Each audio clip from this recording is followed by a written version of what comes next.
Hello friends, welcome to our channel Dicey Trade. आज का पूरा ट्रेडिंग सेशन साइडवेज ट्रेड ही हुआ है निफ्टी। और निफ्टी को मॉर्निंग में एक बार शॉर्ट करने की कोशिश की थी 9:53 के आसपास, लेकिन यहाँ पर उसको मैन्युअली क्लोज कर दिया गया है क्योंकि यहाँ पर आप देखेंगे 24,800 के लेवल का ब्रेकडाउन दो बार हुआ और दोनों ही बार निफ्टी ने उसको रीक्लेम किया। तो यहाँ पर अगर आप देखेंगे 9:53 के आसपास, तो यहाँ पर हमने इसको इसलिए शॉर्ट किया था। अगर आप ये ट्रेंड लाइन को देखेंगे तो यहाँ पर इसका ब्रेकडाउन हुआ था, और अगर आप इसके सपोर्ट को देखेंगे तो वो लगभग 24,600 के आसपास आ रहा है निकल कर। और यहाँ पर जो ट्रेड एग्ज़िट करने का जो रीज़न था, क्योंकि यहाँ पर जब इस ट्रेंड लाइन का ब्रेकडाउन हुआ था तो यहाँ पर हमने एक रेजिस्टेंस लाइन को प्लॉट किया था, क्योंकि यहाँ पर अगर आप देखेंगे डबल टॉप का फॉर्मेशन हुआ था और निफ्टी यहाँ पर बार बार रिट्रेसमेंट देखने को मिल रहा था, एक प्राइस में रिजेक्शन देखने को मिल रहा था। तो यहाँ पर हमारा एक क्लियर व्यू था कि अगर निफ्टी यहाँ पर इस लेवल के ऊपर निकलता है तो हम यहाँ पर अपनी ट्रेड को क्लोज कर देंगे। और हमने अपने टेलीग्राम चैनल पर भी अपडेट शेयर की थी कि अब निफ्टी सारा दिन साइडवेज ट्रेड ही होगा, क्योंकि निफ्टी ने जब दो बार रिक्लेम किया 24,800 के लेवल को, तो यहाँ पर जो 24,800 के कॉल राइटर्स थे जिनकी शॉर्ट पोजीशन थी, उन्होंने अपनी पोजीशंस को 24,800 से क्लोज कर 24,900 और 25,000 की स्ट्राइक प्राइस पर शिफ्ट किया था। तो यहाँ पर इन लोगों को आज काफ़ी अच्छा प्रीमियम का गेन हुआ है। और क्योंकि निफ्टी में 24,900 के आसपास कोई ऐसी खास लॉन्ग पोजीशंस नहीं है, तो यहाँ पर एक साइडवेज ट्रेड की प्रोबेबिलिटी थी।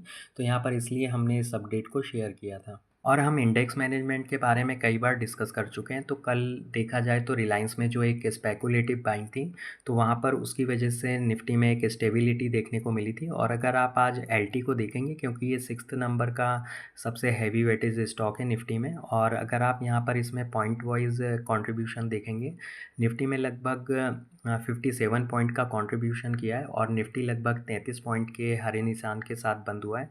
तो यहाँ पर आप इसकी स्ट्रेंथ को देख सकते हैं कि हैवी वेट्स स्टॉक्स का इंडेक्स मैनेजमेंट में क्या रोल होता है। वैसे देखा जाए तो एलटी 20 से 30 पॉइंट की एक नॉर्मल वॉलेटिलिटी में ही ट्रेड होता है, तो यहाँ पर ये कभी भी आपको ज़्यादा निफ्टी पर इम्पैक्ट डालते हुए नहीं दिखेगा, क्योंकि आज ये लगभग 120 पॉइंट गैप अप ओपन हुआ। तो यहाँ पर निफ्टी इसलिए भी आज थोड़ा सा हमें जो एक गैप अप ओपन होते हुए दिखा, तो उसके लिए सिर्फ एलटी ही रिस्पॉन्सिबल था। और अगर एलटी के स्टॉक्स में अगर थोड़ी बहुत भी प्रॉफिट बुकिंग आती, तो यहाँ पर आपको निफ्टी में एक सेल ऑफ देखने को मिलता और 24,800 का लेवल रिक्लेम नहीं होता, क्योंकि एलटी का स्टॉक लगभग 120 पॉइंट के आसपास गैप अप ओपन हुआ था। और गैप अप ओपन होने के बाद 30 से 40 पॉइंट हमें फ्रेश गेन देखने को मिला।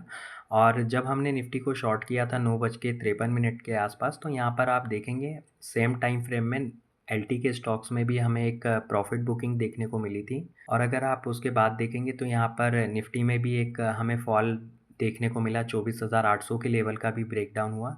लेकिन यहाँ पर ये जो सेल ऑफ था फिर से बाइंग अपॉर्चुनिटी में बदल गया, तो यहाँ पर फिर से निफ्टी एक साइडवेज ट्रेड में ही सारा दिन ट्रेड होता रहा। क्योंकि हमने कई बार डिस्कस किया है कि अगर आप इंट्राडे में ट्रेड करते हैं तो यहाँ पर आप लॉन्ग भी कर सकते हैं, शॉर्ट भी कर सकते हैं।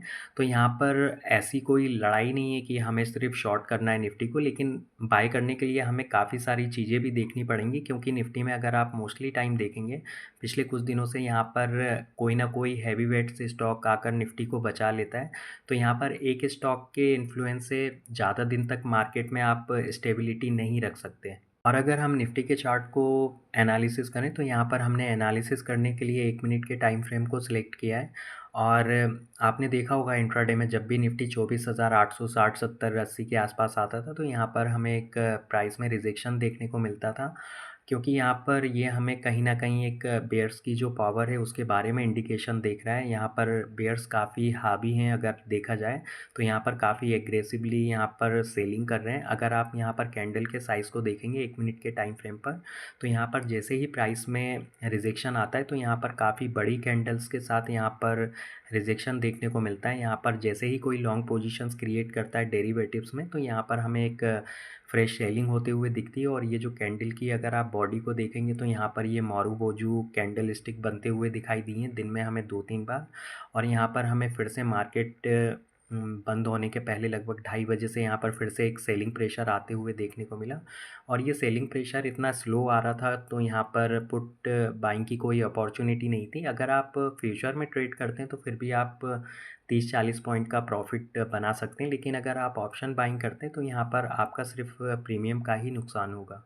और इंट्राडे में आज जितने बार भी हमें सेलिंग देखने को मिली है, तो यहाँ पर अगर आप कैंडल और वॉल्यूम को देखेंगे, तो यहाँ पर ये वॉल्यूम सपोर्टेड मूव था और यहाँ पर इंट्राडे में सिर्फ हमें 12:17 के आसपास एक वॉल्यूम सपोर्टेड मूव दिखा था, जब यहाँ पर फिर से इस लेवल का ब्रेकडाउन होने वाला था 24,850 के आसपास।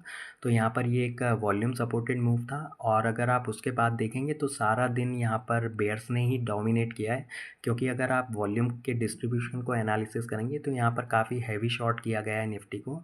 तो यहाँ पर कल के ट्रेडिंग सेशन में आप निफ्टी को एक गैप डाउन ओपन होता हुआ देख सकते हैं और इस अपडेट को हमने अपने लर्निंग चैनल पर भी शेयर किया था और इसी के साथ और भी कई सारी अपडेट्स आज शेयर की थी। यहाँ पर 1 बजे के आसपास हमने डिस्कशन किया था जो निफ्टी में कंट्रीब्यूशन है एलटी के स्टॉक्स का, उसके बारे में, और जो शॉर्ट पोजीशंस को रोल ओवर किया जा रहा है नेक्स्ट मंथ की एक्सपायरी में। तो यहाँ पर जो लोग लर्निंग के लिए सीरियस हैं वही लोग इस ग्रुप को ज्वाइन कर सकते हैं। और इसी के साथ हम निफ्टी की ऑप्शन चेन को एनालिसिस करें, जहाँ पर निफ्टी क्लोज हुआ है 24,855 पर। तो अगर आप देखेंगे एट द मनी में 24,800 के आसपास यही सबसे बड़ा पुट राइटर्स का जोन है। तो यहाँ पर क्योंकि अभी जो हमने निफ्टी का एनालिसिस किया है तो वहाँ पर मार्केट बंद होने के पहले हमें शॉर्ट पोजीशंस बिल्डअप होते हुए दिखी हैं। तो अगर 24,800 के बिलो निफ्टी ओपन होता है तो यहाँ पर आपको एक पैनिक सेलिंग आते हुए देखने को मिल सकती है, क्योंकि यहाँ पर ये जो पुट राइटर्स हैं ये ट्रैप हो सकते हैं यहाँ पर। और अगर आप कॉल साइड देखेंगे तो 24,900 और 25,000 के जो कॉल राइटर्स हैं अपनी शॉर्ट पोजीशंस को लेकर काफ़ी कॉन्फिडेंट दिख रहे हैं और डीप इन द मनी में भी कॉल राइटर्स ने अपनी पोजीशंस को क्लोज नहीं किया है, तो ये एक नेगेटिव साइन है। निफ्टी की ऑप्शन चेन में कुछ ऐसा खास एनालिसिस करने के लिए नहीं है। तो फिर मिलते हैं कल के वीडियो में। अगर आप लोगों को वीडियो अच्छा लगा हो तो लाइक शेयर करें और चैनल को सब्सक्राइब करें। Thanks for watching.